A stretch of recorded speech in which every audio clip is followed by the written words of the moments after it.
السلام علیکم ناظرین، آج میں سریۃ العنبر میں فرق کی حالات بیان کر رہا ہوں۔ نبی اکرم صلی اللہ علیہ وسلم نے رجب سن 8 ہجری میں سمندر کے کنارے ایک لشکر 300 آدمیوں کا، جن پر حضرت ابو عبیدہ رضی اللہ تعالیٰ امیر بنائے گئے تھے، بھیجا۔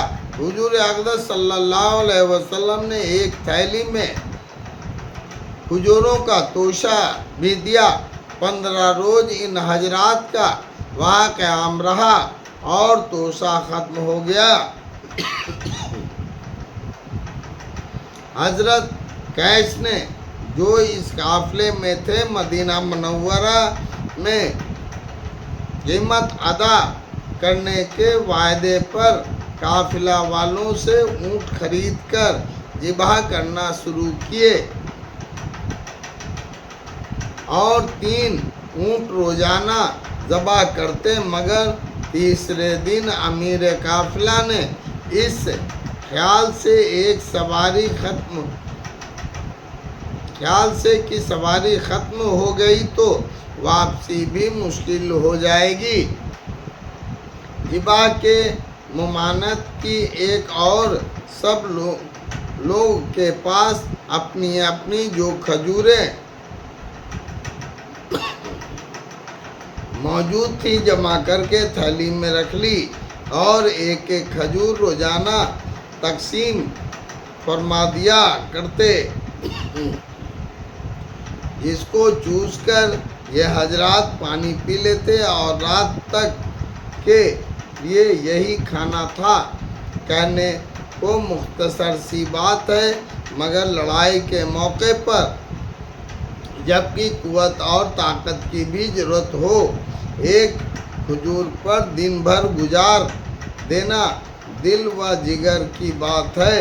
چنانچہ حضرت جابر رضی اللہ تعالیٰ نے جب یہ قصہ لوگوں کو حضور کے بعد سنایا تو ایک شاگرد نے عرض کیا کہ حضرت ایک کھجور کیا کام دیتی ہوگی؟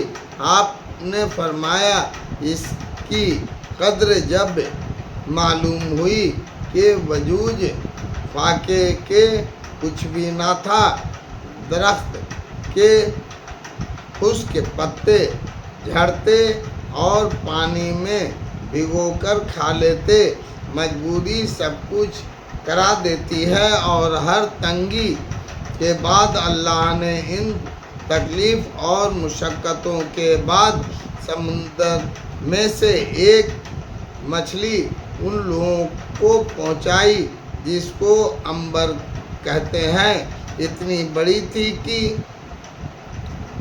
18 روز تک یہ حضرات اس میں سے کھاتے رہے اور مدینہ منورہ پہنچنے تک اس کا گوشت توشوں میں ساتھ تھا۔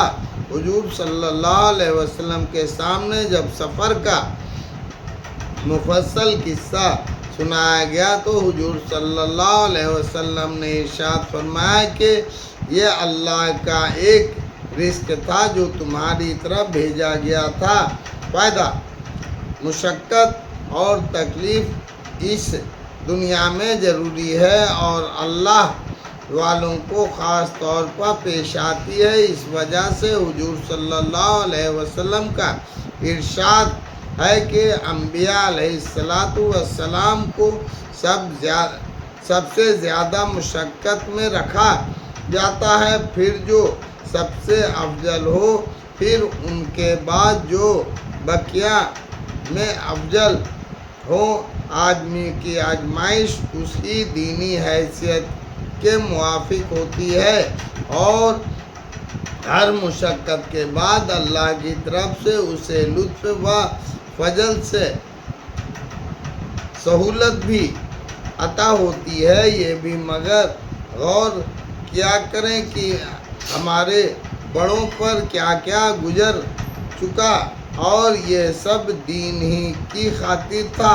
اس دین کے پھیلانے میں جس کو آج ہم اپنے ہاتھوں سے کھو رہے ہیں۔ ان حضرات نے فاقے کے پتے چبائے اور خون بہائے اور اس کو پھیلایا جس کو آج ہم باقی بھی نہیں رکھ سکتے۔ اللہ اکبر۔